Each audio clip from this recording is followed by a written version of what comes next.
Olá, bom dia para você, seja muito bem-vinda e bem-vindo à sua consulta com hora marcada. Consulta ao doutor está no ar. Mais uma vez peço licença, mas a causa é nobre. Afinal de contas, mais um dia iremos aprender sobre algum assunto que seja importante e relevante, tanto para a nossa saúde quanto para a saúde de quem a gente ama.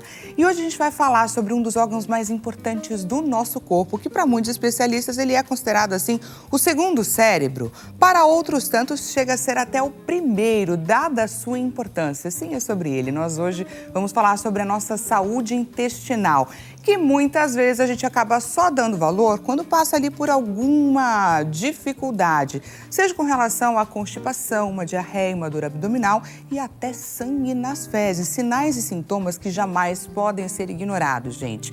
Afinal de contas, o câncer de intestino, por exemplo, está entre os mais comuns.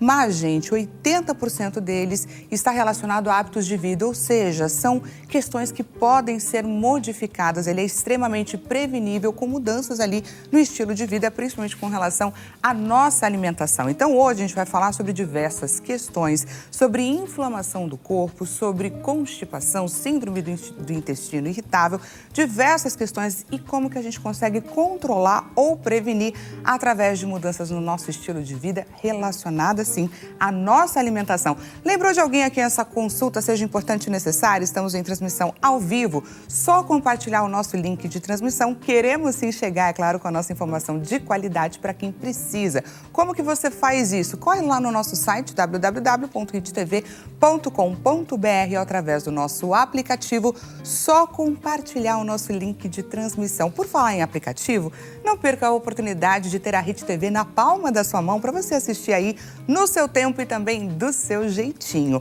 Por falar em oportunidade, não perca a chance de tirar as suas dúvidas, de trazer para a gente o seu relato DDD 11 3226 1112. Caso você não queira ter, é claro, a sua identidade revelada, é só sinalizar para a nossa produção que a gente traz a sua participação de forma anônima. Esse é sim o nosso combinado aqui todos os dias.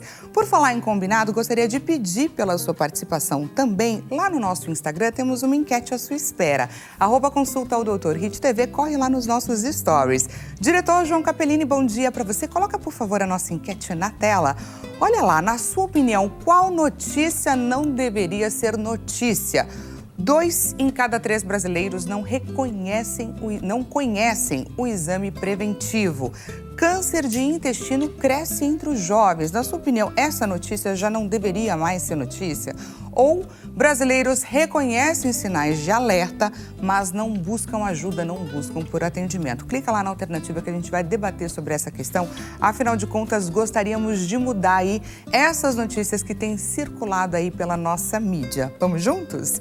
Por falar em importância, então, da nossa saúde intestinal, deixa eu te apresentar quem são os doutores, quem são, é claro, os nossos especialistas que estão aqui prontos para compartilhar não só o conhecimento, mas também para te trazer orientações. Na tela. Começo te apresentando o doutor Alexandre Nishimura, cirurgião coloproctologista. Médico há 19 anos, atua de forma próxima ao paciente por acreditar que bons resultados dependem de um atendimento individualizado.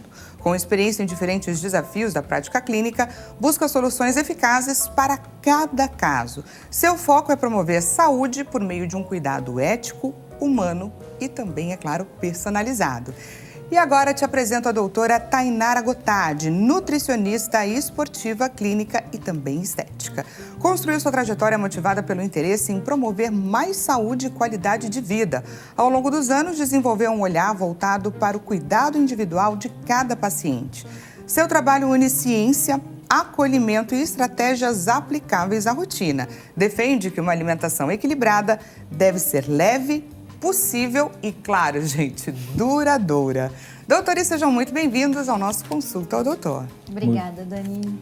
Muito obrigado, Dani. É um prazer estar aqui falando um tema tão importante, tão relevante, ainda mais, agora, novamente nas mídias aí, por conta do ano, do falecimento da Preta Gil.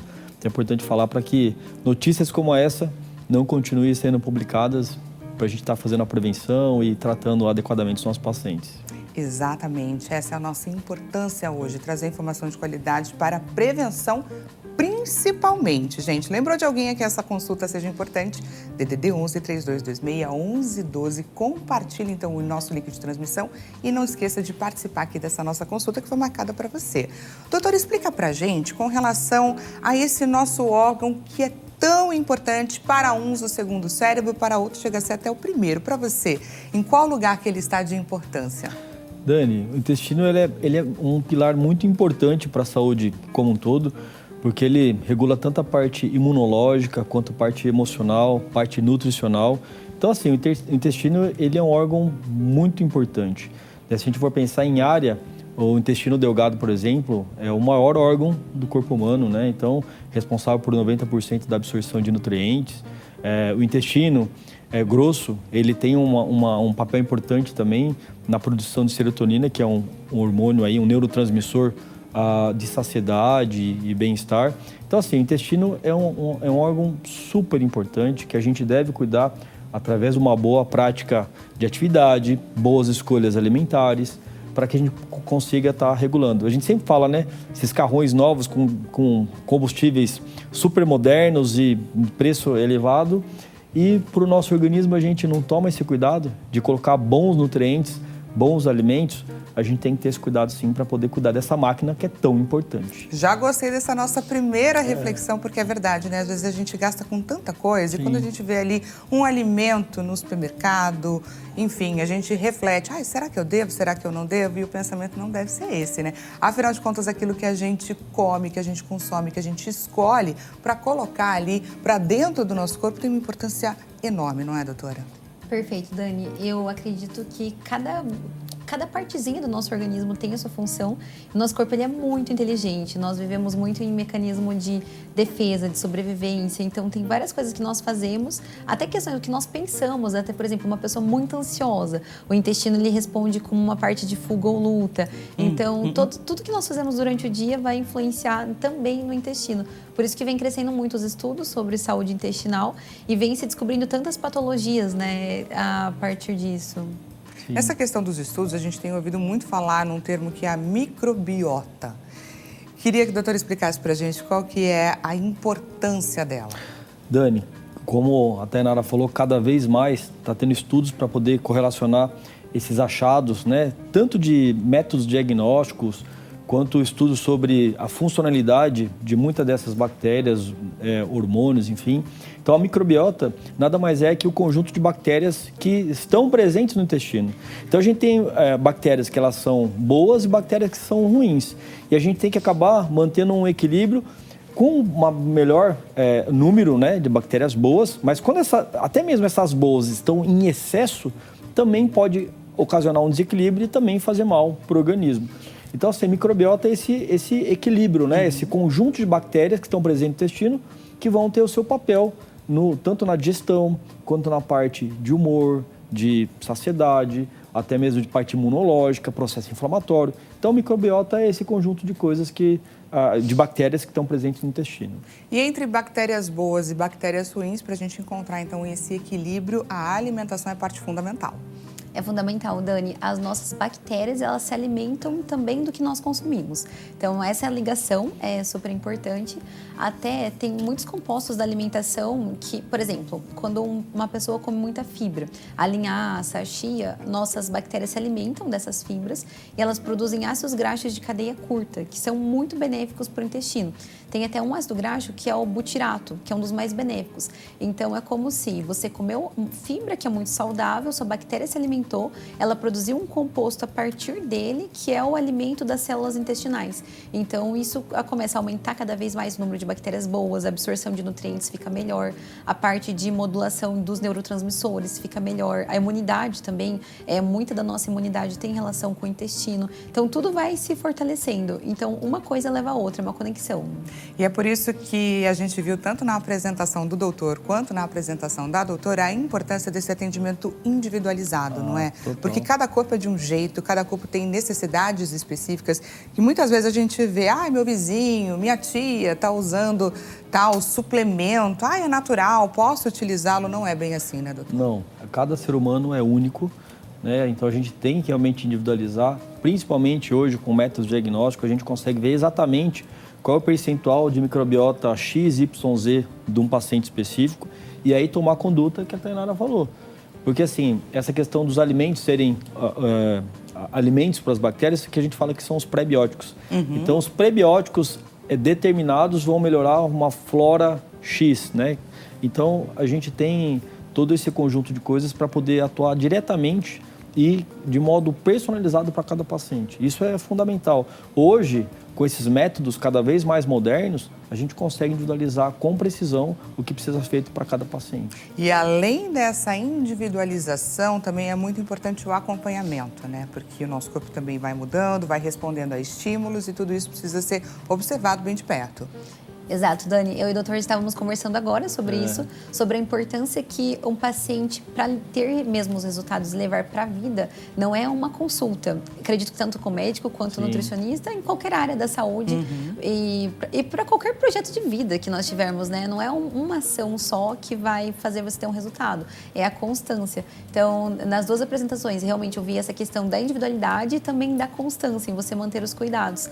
E a mesma coisa com o intestino. Até as bactérias, até a própria microbiota mesmo. Se nós termos 1 ano de hábitos saudáveis, nós vamos melhorar a microbiota. Só que se depois de você ter 1 ano de hábitos ruins, as bactérias ruins, elas vão aumentar. Então, é como se fosse uma plantinha mesmo. Você vai regando ela e o que você for direcionando vai ser o que vai germinando.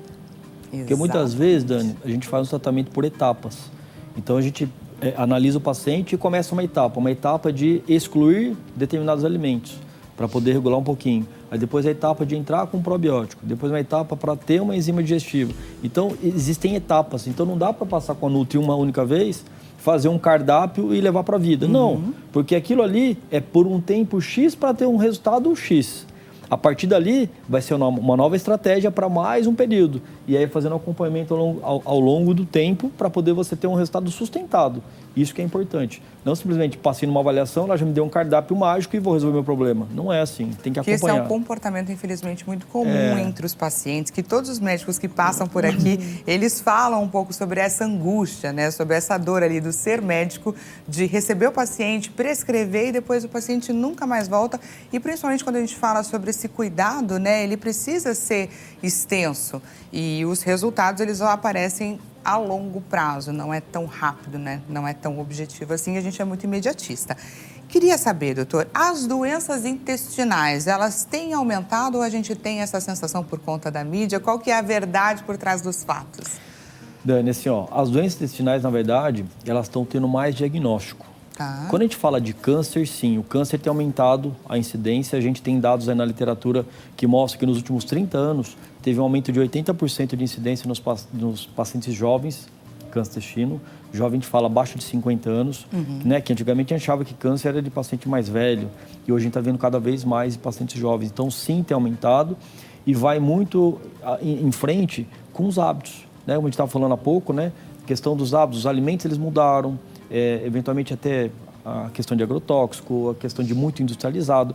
Eu sempre falo para os pacientes que a gente tem que descascar mais e desembrulhar menos, né? Então a gente tem que tentar retornar um pouco aos hábitos mais saudáveis para a gente poder ter o quê? Uma saúde em dia, para a gente ter uma longevidade, longe de doença. Então sim, câncer é um fato. Tem aumentado a incidência de câncer nas pessoas, tanto em jovens quanto pessoas mais velhas. E outras doenças, eu acho que tem começado a ter mais diagnóstico e por isso a incidência, né, o número aumentou, mas por conta de acesso a métodos diagnósticos. Então, acho que seria mais ou menos isso.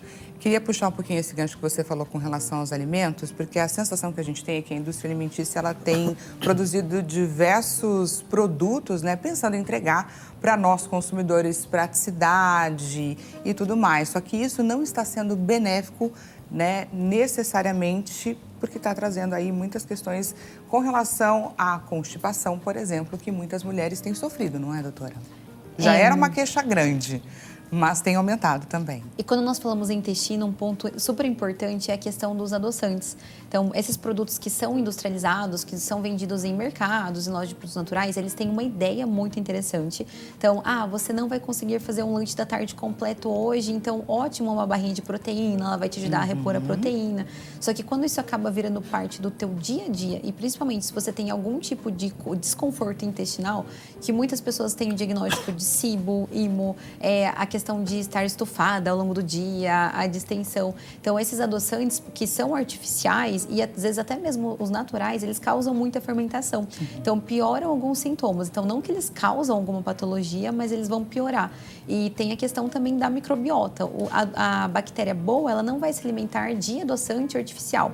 Então, a gente tem que ter muito a ideia de saber quando usar, saber de forma estratégica, saber identificar um produto pela lista de ingredientes, pela quantidade de proteína. Às vezes tem 15 gramas de proteína, mas também tem 16 de carboidrato. Então, não é que é um alimento proteico, ele tem tanto quanto carboidrato. Então, eu gosto muito na prática, no consultório, de ensinar o paciente a fazer essas boas escolhas e sempre de acordo... A individualidade, voltamos novamente, de acordo com suas patologias, o que você está fazendo de tratamento e qual etapa que você está de tratamento, um produto ou outro vai ser o mais importante, o mais interessante. E a gente vai muito pela embalagem e pelo preço, né, gente? Embalagem, eu não estou nem dizendo rótulo, porque a gente tem preguiça de olhar o rótulo dos alimentos. E aí também essa é uma outra questão. E essa agressão que a doutora estava explicando aqui pra gente, no consumo de adoçante, por exemplo, nas formulações, ela pode, obviamente, não significar uma doença, mas a longo prazo, você sempre, provocando essa agressão no corpo, pode, infelizmente, levar, não é, doutor? Porque, na verdade, são fatores, muitas vezes, agressores. Né? Muitos açúcares ou frituras ou bebidas alcoólicas, eventualmente, embutidos, você acaba gerando um processo inflamatório. Vamos dizer assim, são alimentos pró-inflamatórios. Então, essa inflamação crônica e persistente por conta dos hábitos que você tem, pode desencadear exacerbação de doença, né? Por exemplo, doença inflamatória intestinal, como doença de Crohn, retocolite, como endometriose, né? Como eventualmente diverticulite. Então, assim, os alimentos, as escolhas que a gente toma, pode desencadear os sintomas. Não que gera a doença em si, mas é um gatilho para poder ativar a doença, ou seja, entrar em crise, ou até mesmo dar os sintomas, como a Tainara falou, né? Você vai fermentar muito, você vai distender, você vai irritar, então promove um sangramento, uma diarreia, evacuação com muco. Então, são algumas coisas que as nossas escolhas elas vão impactar nos sinais e sintomas que a gente desenvolve, que a gente apresenta ao longo da vida. Exatamente. Deixa eu aproveitar para te receber aqui no nosso bate-papo. Vamos de interação com a nossa audiência na tela. Quem participa é a Karen, diretamente do Rio de Janeiro. Bom dia para você, Karen. Fiz um exame de imagem e o resultado mostrou sinais de diverticulite. Além disso, sofro muito com prisão de ventre e também tenho um plicoma externo, que às vezes inflama, sangra e me causa bastante desconforto. Ainda não fiz a colonoscopia e fiquei preocupada. Afinal, o que é a diverticulite? Boa. E aí, doutor? Então, cara, a diverticulite nada mais é que uma inflamação do divertículo. O divertículo é um saquinho que tem na parede do intestino que acaba fazendo uma protrusão nessa parede. Tá? Então, ali onde o vaso ele vai entrar para nutrir a parede é uma fraqueza. Então, por conta da pressão que tem dentro da luz intestinal, faz essa bolsinha. E quando essa bolsinha gera um processo inflamatório, it, sufixo de inflamação, vai chamar de diverticulite. Tá? Ali ela tem algumas coisas que ela comentou, né? De diverticulite, que apresentou no quadro da imagem, a prisão de ventre, que daí às vezes pode ser por conta de diverticulose, que são os divertículos sem inflamação, ou já por conta de uma sequela das diverticulites crônicas, porque quando você tem inflamações crônicas, a parede do intestino ela vai se espessando, e ela vai espessando, ela vai reduzindo o lume, então fica mais difícil de passar as fezes, então pode gerar quadro de constipação. A parede intestinal ela tem dificuldade para poder fazer o peristaltismo, para empurrar as fezes, e isso agrava a prisão de ventre. Né? E a questão do plicoma é uma pelinha que tem ao redor do ânus, e eventualmente, se você faz um esforço evacuatório mais aumentado, traumatiza a região, você pode gerar sangramento e até mesmo processo inflamatório. A gente tem que lembrar que diverticulite, até pegando o gancho da Tainara que está aqui, há mais ou menos uns 10, 15 anos, nós falávamos que não podia comer casca, semente, pipoca. E isso, as meta-análises mostraram que não tem uma evidência científica que corrobora com o aumento da incidência de diverticulite por conta do uso desses alimentos. Tá? Então, isso é um mito que a gente não deve colocar como uma regra. A gente tem sim que ter uma boa alimentação, né, com fibras, para poder as fezes ficarem mais pastosas, alimentos mais saudáveis, que não inflamem tanto, para poder reduzir as crises de diverticulite. É isso que o doutor comentou, faz muito sentido, porque até hoje em dia, na prática de consultório, às vezes eu atendo um paciente que passou por um tratamento, que estava em crise, agora está em remissão, e eles têm muita resistência. Ah, mas eu posso comer mesmo o tomate? Eu posso colocar uma chia na fruta? Por conta que antes era muito falado isso. Às vezes até para pequenos sintomas, tira a fibra, tira a fruta com casca. E hoje em dia, o que eu acredito na prática clínica, o que nós temos evidências científicas e que na prática também com os tratamentos trazem ótimos resultados, enquanto você está em crise, ter alguns cuidados mais específicos. Então, tirar a casca da fruta, uma fruta cozida, maçã cozida, pera cozida, optar mais por pureza. Então, isso para a maioria das patologias intestinais no momento de crise, evitar alimentos que são fermentativos, então, o feijão, o repolho, eles podem causar esse estufamento. Então, o seu intestino ele está mais sensível realmente. Mas pensando em prevenção e pensando depois dessa crise, é super tranquilo uma alimentação limpa, com fibras e, como nós comentamos, quanto mais natural, quanto mais comida de verdade, quanto mais variedade de nutrientes, melhor. E sempre que aumentar também a ingestão de fibras, é importante repensar a hidratação, né? Sim. Exato, tem que ser proporcional. Quanto mais fibras, mais água, senão vai piorar e o médico daí vai ficar bravo. Então tem que sempre andar em conjunto. E é importante a Karen colocar, então, essa colonoscopia em dia, né? A gente fala assim que colonoscopia a gente deve fazer depois de 30, 40 dias de melhorar a crise de diverticulite. Importante tá? Porque isso, se você cara. faz a colonoscopia no momento de crise, você aumenta o risco de ter uma perfuração. Então, passou a crise, tratou, resolveu, daí 30, 40 dias aí pode fazer a colonoscopia. É importante por quê?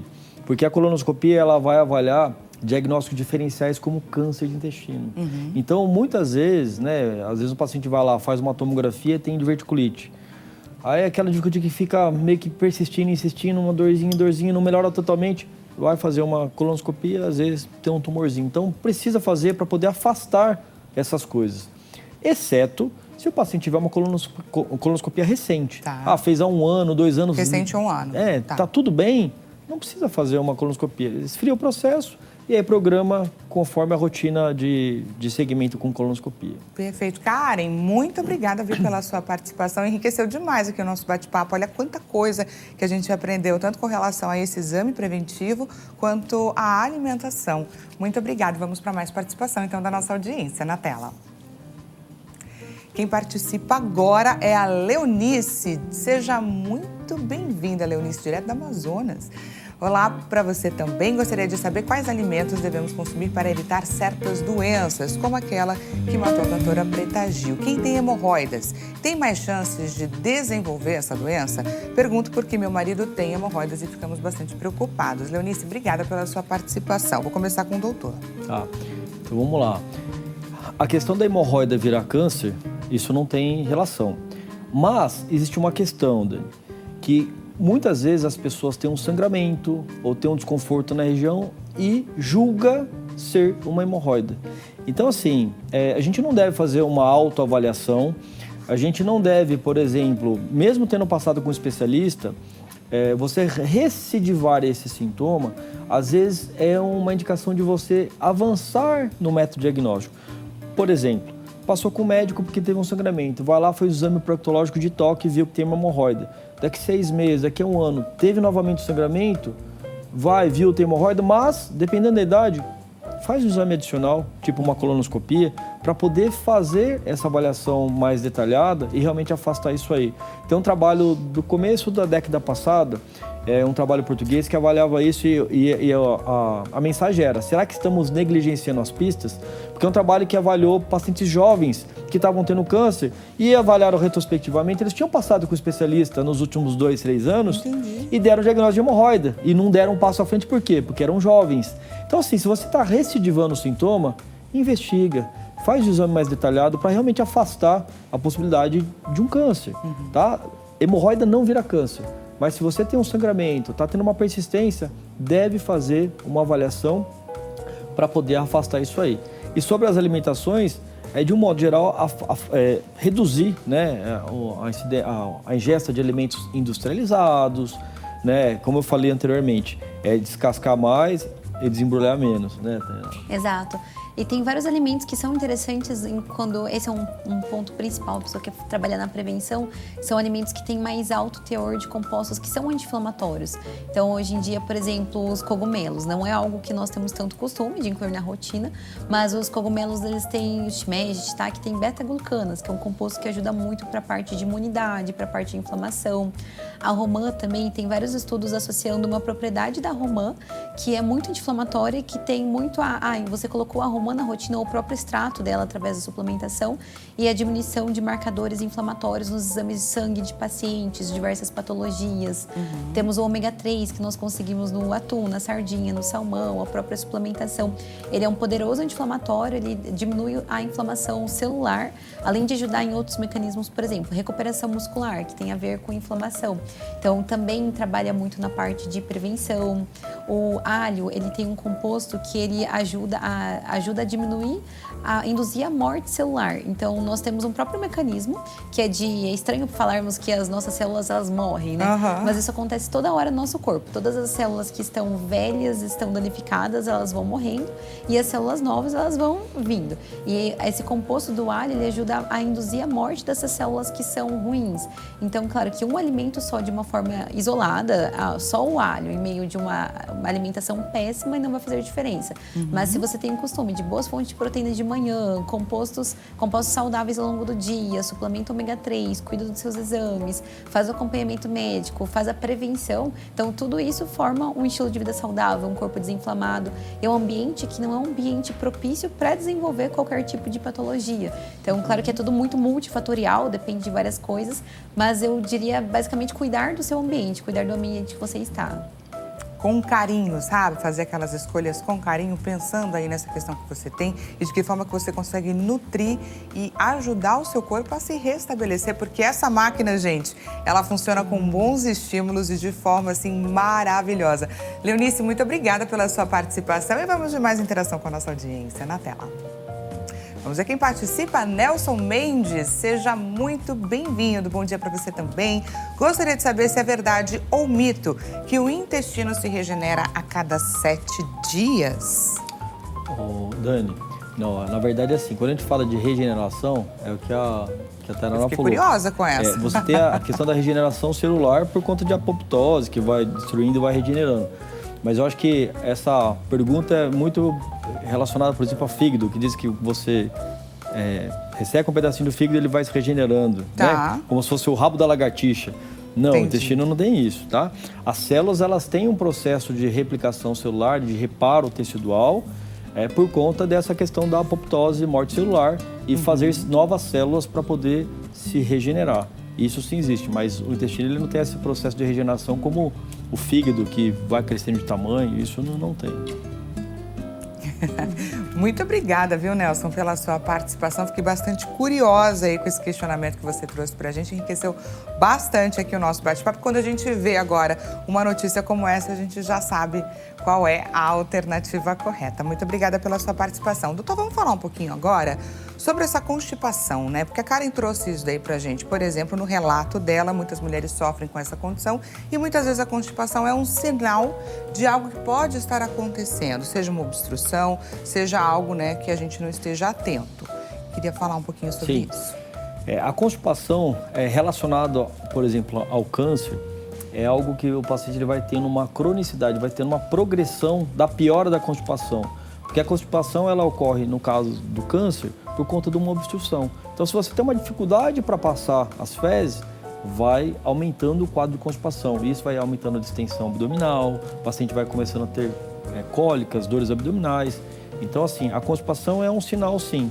Mas a gente não pode dizer que todos os pacientes que têm constipação seja por conta disso. É como a Tainara falou, a gente tem que fazer uma avaliação de conjuntos para poder ter esse raciocínio clínico e a hipótese diagnóstica de realmente ser alguma coisa relacionada a isso. Então, por exemplo, paciente mais idoso, que sempre teve o intestino reguladinho, começou a ter uma constipação, não mudou o hábito alimentar, tem uma alimentação saudável, está piorando, a gente tem que pensar em algo desse tipo e aí fazer as investigações. E aquele paciente que tem aquele relato, doutor, eu sempre sofri bastante com constipação, para mim sempre foi muito difícil, vou ao banheiro, sei lá, uma vez por semana. Tá, Dani, assim, ó, o que acontece? A sociedade, e muitas vezes passa com o clínico eventualmente, eles acabam normalizando, falam, coitado, né? Não, eu tenho vários pacientes que têm problema de intestino preso desde a infância. E aí, mais uma vez, métodos diagnósticos para poder determinar qual é o motivo. Então, tem pacientes que têm intestino muito comprido, né, que a gente fala dólico, ou com intestino muito dilatado, que é megacólon, ou até mesmo inércia colônica, que é quando o intestino ele não tem o quê? Uma contratilidade adequada. Então, cada vez mais a gente tem métodos diagnósticos que comprovam esse tipo de alteração e aí a gente vai determinar um tratamento para esse tipo de constipação. Então, constipação é um problema que ele é multifatorial e tem várias formas de tratamento. Uma delas é com a parte nutricional, 80% resolve com a parte nutricional, de hábitos, né, atividade física aeróbica. Alguns casos precisam de medicação, outros de psicoterapia, outros de fisioterapia, em alguns casos a cirurgia. Então assim, pacientes que têm evacuação uma vez por semana não é normal. A gente fala que o normal de evacuação seria até 3 vezes por semana. Ou seja, se você evacua dia sim, dia não, ainda é considerado como normal. Tá. Desde que você não tenha uma evacuação muito endurecida, não faça muita força para evacuar e não tenha dor durante a evacuação. Mas uma vez por semana é um paciente extremamente constipado que deve fazer uma avaliação para poder determinar a causa e aí seguir com um tratamento personalizado. E daqui a pouco a gente vai saber por onde caminham, então, as melhores escolhas para esse tipo de paciente. Consulta o doutor volta já já. Se eu fosse você, aproveitava esses próximos minutinhos para encaminhar sua participação, seu questionamento, DDD 11 3226 1112. Consulta o doutor volta já já e já estamos te esperando.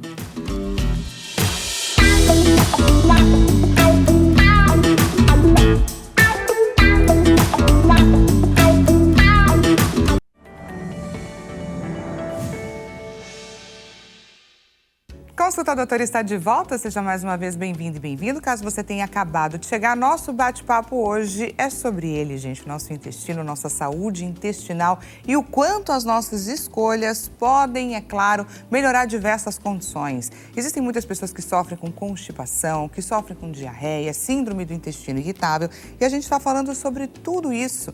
Como fazer, de fato, esse diagnóstico e por onde que devem caminhar as nossas escolhas. Lembra de alguém a quem essa consulta seja importante e relevante? É só compartilhar o nosso link de transmissão. Queremos chegar com a nossa informação de qualidade para quem precisa. Como você faz isso? Através do nosso site, hittv.com.br ou através do nosso aplicativo Hit Play. Te lembro também que essa consulta foi marcada com todo carinho para você. Faça jus a essa oportunidade, aproveite esse espaço e encaminha para a gente a sua dúvida ou o seu relato. DDD 11 3226 1112. Caso você não queira se expor, é perfeitamente possível. Só sinaliza ali na sua mensagem: olha, não quero ter o meu nome revelado, que a gente vai trazer a sua participação de forma anônima. Esse é o nosso combinado de sempre.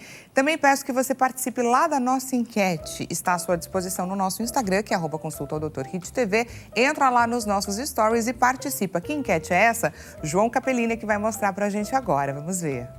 Qual notícia não deveria ser notícia? 2 em cada 3 brasileiros não conhecem o exame preventivo e a sua importância também. Câncer de intestino cresce entre jovens. Brasileiros reconhecem sinais de alerta, mas não buscam atendimento. Se você pesquisar qualquer uma delas no Google, né, claro, na internet, você vai ver que essas são notícias recentes que, infelizmente, por mais que as informações sejam divulgadas, essas notícias ainda aparecem. Por isso, a nossa importância aqui do bate-papo de hoje. Para você que chegou agora, deixa eu te apresentar a doutora Tainara Gottardi, que é nutricionista, está aqui com a gente, compartilhando todo o conhecimento dela. Mais uma vez, obrigada, doutora. Obrigada, Dani. Feliz de estar aqui, contribuindo para o pessoal colocar em prática as estratégias. Exatamente. Hoje é o dia da gente recalcular a nossa rota, gente. E também agradeço a participação do doutor Alexandre Nishimura, cirurgião coloproctologista. Muito obrigada, doutor. Isso aí, Dani. Estamos aqui para ajudar também e reduzir essas notícias, né? Exatamente. Essa é a nossa missão aqui hoje e sempre, gente. Consulta doutor sempre trazendo aqui temas importantes para a gente repensar a nossa vida, as nossas escolhas. E a gente foi para o intervalo, então, falando, é claro, sobre a importância. A gente ficou né, para saber qual que é a importância da alimentação. Doutora, eu queria que você trouxesse para a gente essa informação. A alimentação poderia falar que é um dos pilares, nós temos vários pilares que influenciam na prevenção, no tratamento das patologias, no resultado da saúde como um todo. Então, desde o cuidado com você fazer os exames preventivos, o controle emocional, acredito que também é um grande pilar, a atividade física, o sono e a alimentação também é um deles. Eu acredito que um dos motivos para isso é o que nós comemos, é o que vai alimentar as bactérias do intestino, como nós estávamos conversando. E nós sabemos hoje do impacto de uma microbiota saudável para a absorção de medicamentos, de nutrientes, para a parte, toda a questão de neurotransmissores. Então, se você é uma pessoa que tem mais hormônios do bem ou não, que influencia até nas escolhas do dia a dia. E na função do trânsito intestinal também. Então, nós sabemos que quanto mais nós consumimos alimentos que são ricos em fibras, temos um bom consumo de água, fazemos um número certo de refeições durante o dia. Então, cada um na sua rotina, eu acredito que a alimentação também é isso, é a que realmente encaixa na tua rotina, que você consegue seguir. Mas tudo isso contribui para um trânsito intestinal certo. Então, um trânsito intestinal regulado, que é você ir no banheiro com uma certa frequência. E também eu tenho no consultório a escalinha de Bristol, que eu sempre mostro para os pacientes. Nós temos vários formatos até de fezes e o que você consome influencia nesse formato. Então, se você tem uma falta de fibras, é um formato. Se você tem uma disbiose, vai ser outro formato. O intestino solto por conta de uma intolerância a glúten, intolerância à lactose. Então, saber com individualidade, conversar com o paciente, saber se ele tem alguma intolerância, se está faltando fibra, se está faltando carboidrato, proteína, até o consumo de um alimento, um nutriente específico em excesso também gera uma disbiose. Por exemplo, um consumo excessivo de carnes vai gerar mais bactérias que são as proteolíticas, que são boas em uma certa quantidade, mas se você só consome muitas carnes para poucas fibras, poucas frutas, vamos ter um desequilíbrio. Então, até as próprias bactérias boas em desequilíbrio na quantidade errada também podem gerar os desconfortos. Então, a alimentação é a base para todos esses mecanismos de regulação e principalmente para a saciedade. A gente fala muito a parte mais técnica, né? Então, é bom para isso, mas pensa, se você não estiver saciada, você não vai conseguir fazer boas escolhas durante o dia. Então, a chance de, o básico, você comeu comida de verdade, consumiu bons nutrientes, então, fibras, colocou um tomate, um alface no almoço, colocou uma linhaça na semente da fruta à tarde, misturou um iogurte de kefir, que tem probióticos, mas colocou uma aveia alimentação junto, estratégica, né? Uma banana, enriqueceu o seu dia a dia, você vai ter menos vontade de ficar beliscando durante o dia, você não vai ter aqueles picos de fome no final do dia, no final de semana, e até a vontade. Nós temos um controle glicêmico muito maior, que é o nível de açúcar no sangue. Ele fica muito mais equilibrado quando nós temos esses hábitos. E quanto mais equilibrado, menos o corpo ele tem aquela busca por um pico de glicose, um pico de açúcar, que é muito comum hoje em dia. Nós temos aquela vontade de doce depois do almoço, aquela vontade de uma refeição livre final de semana. Então, esses hábitos contribuem também para você ter consciência melhor das suas escolhas. Se você estiver comendo ali de forma estratégica, você não vai ter aí essa fome emocional gritando a todo momento, que isso aí é bem difícil. Vou aproveitar para te receber aqui no nosso bate-papo. Vamos para mais interação com a nossa audiência na tela. A gente tem então uma participação anônima. Estou com uma dúvida. Tenho tido muitos episódios de diarreia alternados com prisão de ventre, além de cólicas muito fortes. Também percebo que tudo que eu como me faz passar mal. Com esses sintomas, devo procurar um especialista? O que pode estar acontecendo? Eu vou começar pelo doutor. Tá. Dani, sim, como ele está com uma alteração, uma alternância do hábito intestinal, né, que está oscilando entre intestino preso, intestino solto, cólicas, deve procurar para poder fazer uma avaliação, tá? É assim, como a gente falou anteriormente sobre intestino irritável, né, antigamente a gente tinha muito mais a rotulação dos pacientes com intestino irritável. Hoje você consegue identificar mais patologias, como SIBO, IMO, endometriose, diverticulose e por aí vai. Então precisa sim fazer uma avaliação para poder determinar qual é o motivo dessa alteração. Porque se o paciente ele tinha um hábito regular e de repente ele mudou totalmente, está, né, gerando sintomas, má qualidade de vida, deve investigar. Né? Assim, se for uma mulher, por exemplo, você pode ter aí, né, todas essas patologias de SIMO, IMO, endometriose. Se for um homem, né, pode ter aí algumas outras coisas também, não endometriose, mas tem que investigar. E também tem questões emocionais que podem estar relacionadas, Também, né, doutor? Porque também. uma coisa interfere na outra, né? Muitas vezes a gente não faz essa associação tão imediata. E nem sempre, Dani, você vai ter que fazer exames invasivos, tá? Você pode começar com coisas mais simples, parte laboratorial, um exame de fezes, um coprológico funcional, um problema funcional. E aí depois você ir escalando. Eu sempre falo que eu faço step-up, né? Então a gente começa daqui, precisa de só mais um degrau, vai subindo um degrau. E aí você vai tornando mais, aumentando a complexidade dos exames que você vai indicar. Não adianta você pegar e indicar todos os exames possíveis para todo mundo e você não ir direcionando. Então começa pela base, e aí depois você vai subindo. Associado a esses métodos diagnósticos, a gente vai fazer uma análise clínica do paciente, vai ver os hábitos que eles estão seguindo, porque muitas vezes vai lá com a Nutri, ajusta um hábito alimentar, não está fazendo uma atividade física, ou está comendo um alimento que produz muitos gases, ou um alimento que irrita muito o intestino, já vai regulando isso enquanto a gente vai seguindo com o método diagnóstico. Então, precisa sim passar com o especialista. Em algumas situações, não é apenas com um especialista, né, uma equipe multi, né, com Nutri, gastro, coloprocto, para poder ajustar tudo isso, mas é importante fazer uma avaliação. Haja visto, o paciente tem uma alteração que ele não tinha anteriormente, né? E esse acompanhamento nutricional é muito importante, né? Porque possivelmente ali numa conversa você já começa a identificar pelo menos caminhos, né, para essa investigação. Sim, Dani, o resultado de mais sucesso é quando o paciente ele foi no médico fazer os exames, falando nesse caso de patologias. Então, ele foi fazer os seus exames preventivos, então ele descobriu que estava com um sintoma, precisou passar por um tratamento. Então, o médico ele já dá certo diagnóstico ou possível diagnóstico. E aí, de acordo com o diagnóstico, eu faço todo o plano alimentar e a suplementação também ajustadas. Então, um paciente que ele acabou de descobrir uma intolerância à lactose, por exemplo, que pode gerar algum desconforto em alguma patologia. Então, nós primeiro vamos excluir os derivados de leite, depois nós vamos fazer reintrodução. Então, por isso que o primeiro passo é entender o que está acontecendo e, com base nisso, nós iniciamos os tratamentos, tanto o médico com a parte de medicamentos, as orientações, e eu como Nutri com a parte de qual seria a melhor alimentação e suplementação estratégica para aquele caso. Então, é bem importante esse trabalho em conjunto. E até para essa fase, né, de investigação e exames também, né? É muito importante a sua orientação, por exemplo. E até para entender o que está acontecendo no organismo. Porque imagina, você vai fazer exames, mas você tem uma alimentação toda bagunçada, muitas coisas inflamatórias. Às vezes você não sabe se é do seu intestino ou se é porque você mal tomou água ontem que você está com tantos sintomas. Então, ter uma base, não precisa ser um plano alimentar perfeito, mas ter bons hábitos são fundamentais até para você entender. Será que esses sintomas eles precisam de uma super investigação ou é só o meu dia a dia que está uma bagunça? Então, é bem importante essa base antes, até para ter clareza, até para que o profissional que for te atender, for cuidar de você, ele entender qual que é o melhor caminho. Perfeito. Independente de qualquer patologia, as boas escolhas, elas são fundamentais.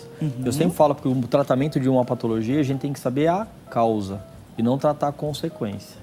Né, os bons hábitos eles são importantes para qualquer patologia. Exato, sempre vem a complementar, mas tem que saber a causa do problema, né? Deveria ser nosso ponto de partida, mas a gente sabe aí que, infelizmente, ao longo da vida a gente vai fazendo escolhas não tão boas, mas a informação chega exatamente para trazer a gente para o centro novamente, para o caminho certo. Muito obrigada, viu, pela sua participação. E, doutor, vamos falar um pouquinho sobre a síndrome do intestino irritável, que até essa participação última aqui do nosso telespectador, da nossa telespectadora, trouxe um pouco esse direcionamento para o nosso bate-papo. Então, a gente tinha, né, um grande número de pessoas diagnosticadas, né, nessa linha de pessoas com síndrome do intestino irritável e atualmente a gente está tendo ali, pelo menos, uma relação maior de causas. Porque assim, síndrome do intestino irritável sempre ficou numa prateleira ali de uma patologia por exclusão, né? Não tem colite, não tem, né, X coisa, é intestino irritável. Tem um padrão, né, para você determinar que é intestino irritável, com sintomas com mais de 3 meses, um padrão de diarreias, ou um padrão de constipação, ou alternância, distensões abdominais, muito desencadeado por alterações emocionais ou alimentares. Só, Dani, que é como eu disse, cada vez mais nós temos dado o diagnóstico de outras causas, mais uma vez, a gente sabe a causa, né, de problemas que dão os mesmos sintomas. Como, por exemplo, né, como eu falei, essa alteração da flora intestinal, disbiose, IMO, SIBO, nas mulheres, que é uma incidência muito grande de endometriose, que ainda hoje, 2026, muitas pessoas negligenciam esse diagnóstico, negligenciam esses sintomas. Não é comum as mulheres terem cólica, não é comum as mulheres terem dor durante a relação, não é comum, né, ter diarreias no período menstrual, dor na coluna. Então, quer dizer, cada vez mais a gente tem diagnosticado, definido esse diagnóstico nas mulheres e aí sim determinado que não é um intestino irritável. Por exemplo, as mulheres com endometriose têm a famosa endobele, que é estufamento abdominal, muito comum no período menstrual, por questões inflamatórias, que aí você relaciona muito, nossa, mas minha barriga estufou, meu intestino soltou, será que tem intestino irritável? E aí você fazendo a investigação, história clínica, você consegue determinar essas patologias. E aí você direcionar o tratamento de acordo com a causa do problema, e não como antigamente, não é isso, não é aquilo, não fechou um diagnóstico de uma coisa específica, intestino irritável. Então vamos para a parte alimentar, vamos cuidar do emocional, vamos dar sintomáticos e está tudo bem. E muitas vezes os pacientes eles não tinham melhora. Ou tinham uma melhora intermitente, temporária, e não tinham uma melhora sustentada, porque não sabia realmente a causa. Então hoje, com os exames, a gente tem conseguido dar mais diagnósticos que têm sintomas muito parecidos. Olha que importante, gente. E a alimentação, nesses casos, por exemplo, é todo um processo, uma estratégia que você monta a fim de retirar alguns alimentos que podem vir a ser considerados gatilhos e colocando aos poucos depois de volta. Como que funciona? Perfeito, Dani, isso mesmo. Na síndrome do intestino irritável, nós temos um tratamento que é ainda mais específico. Depende muito de que fase que o paciente está do tratamento. Então, se ele descobriu recentemente, se ele já vem... às vezes ele começou o acompanhamento nutricional agora, mas ele já teve esse diagnóstico há 2 anos atrás, então já passou pela fase de controle de sintomas, e eu também presto muita atenção na individualidade. Então, alguns pacientes, eles conseguem manter uma alimentação que é moderada em FoodMaps. Então, o que é isso? Quem tem síndrome do intestino irritável tem uma sensibilidade maior aos alimentos que são mais fermentativos. Mas, às vezes, você consegue consumir certos tipos de alimentos sem gerar algum desconforto. O teu médico, pelo tratamento, ele já viu que é possível para você, que não vai prejudicar o tratamento. Então, eu trabalho muito com essa individualidade também, até que ponto que a gente consegue chegar ou não. Mas é bem importante na fase inicial excluirmos os alimentos que são fermentativos, excluirmos os alimentos que são inflamatórios, deixarmos a alimentação também o mais natural possível e principalmente pensar que os alimentos eles não podem ficar dando trabalho para o teu corpo. Então, quanto menos embalagem, quanto menos adoçante, quanto menos químico, melhor, porque vai dar menos trabalho para o teu organismo fazer a digestão. Mas, ao mesmo tempo, não podem faltar alguns pilares, porque você tem que estar bem, você tem que estar nutrida, com energia, com disposição e principalmente com uma boa imunidade. Nós temos vários alimentos que eles ajudam a fortalecer a barreira intestinal. Por exemplo, o brócolis, a couve, que tem sulforafano, então as folhas, legumes, alguns compostos, por exemplo, a cúrcuma. Então, fortalecem a barreira do intestino, que é importante para as toxinas que são ruins no intestino não passarem para a corrente sanguínea. Então, eu também gosto de intercalar mais com esses alimentos em fases como essa. Apostar esses alimentos ali que são protetores além de tudo. Gente, vamos conferir o resultado da nossa enquete? Resultado na tela. Então vamos lá, qual notícia não deveria ser notícia? Alternativa mais votada, câncer de intestino cresce entre jovens. Na sequência, 2 em cada 3 brasileiros não conhecem o exame preventivo. E, em último, brasileiros reconhecem os sinais, mas não buscam atendimento. Vou começar com o doutor. Todas essas notícias não deveriam ser notícias, não é? Não deveriam, Dani. Só que assim, particularmente, eu acho que as 2 últimas realmente não deveriam existir. Porque é questão de consciência, questão de informação. Né? Então, assim, se você está tendo sintoma, procura o profissional. Né? E outra, hoje você tem facilidade do acesso à televisão, né? no aplicativo, na internet. Então, assim, a informação está aí para todo mundo. Então, não deveria ter essa desinformação, né? 2 a cada 3 não sabe métodos preventivos. Tem sintoma, mas não procura o especialista. Não, tem que procurar, tem que fazer prevenção. É muito melhor a gente investir em prevenção do que a gente gastar tratando de um problema. Então, eu acho que essas 2, realmente, elas não deveriam existir de fato, né? E a questão do aumento do câncer em jovens é muito pelo hábito da sociedade, né? A gente tem evoluído, os alimentos industrializados estão cada vez mais presentes e, infelizmente, esses fatores externos eles acabam interferindo porque fazem parte do nosso dia a dia.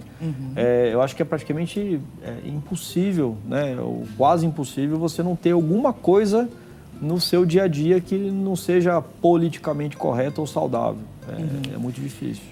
E tem o fato, né, gente? 80% desses casos estão diretamente relacionados aos nossos hábitos e principalmente alimentares. Então, através de pequenas mudanças, a gente consegue mudar essas notícias, né?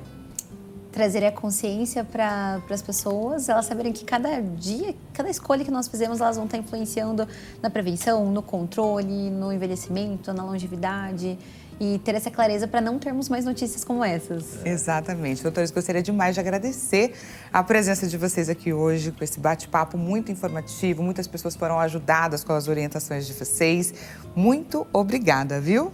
Obrigada, Dani. Foi um prazer. Obrigada, doutor, pela parceria. Obrigado a todos pela audiência. Obrigado por ter escutado e que levem essa informação para as pessoas que vocês amam, para os amigos, para que a gente reduza essas notícias tão frequentes aí, né, Dani? Exatamente. E para quem gostou, quer conhecer um pouquinho mais a respeito do trabalho desses doutores, vou deixar os contatos. O doutor Alexandre Nishimura, ele deixa à sua disposição o Instagram, dr.alexandre-nishimura, e o site drnishimura.com.br.